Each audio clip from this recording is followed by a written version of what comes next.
And in 1843, London was a city of whispers and wonders, but one voice would echo through history, unheard by most at the time. A woman who would become the architect of a revolution wrote something that would change the world, though it wouldn't be realized for another century. This is the story of Ada Lovelace and the first concept of a programmable computer. At the heart of this story is a machine, a calculating behemoth devised by Charles Babbage. The analytical engine, as he called it, was designed to perform calculations, but it had no mind of its own.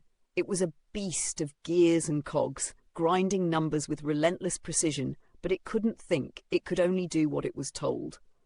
Until Ada Lovelace, an aristocrat with a passion for mathematics, was introduced to Babbage's machine in the most curious of ways. She was invited to witness its grand potential, yet it was the machine's limits that fascinated her.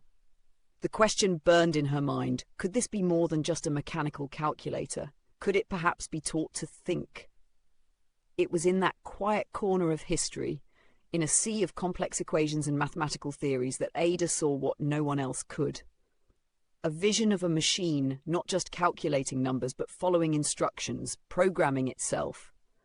She wrote the first algorithm for this machine, an algorithm so forward-thinking, it would only make sense 100 years later. She imagined a machine that could compute not just numbers, but symbols, music even, or the workings of the human mind. As the ink dried on her notes, Ada realized the magnitude of her insight. The analytical engine would never be able to fully function in her time, but in her mind, it was already a thinking, learning entity, capable of tasks far beyond mere arithmetic. A machine that could be programmed to do anything, limited only by human imagination. But the world wasn't ready for such a leap. Ada's algorithm remained a curiosity, stored in dusty books, until the 20th century, when engineers would bring her vision to life. Today, we call it programming. What Ada Lovelace dreamed of, we now live every day.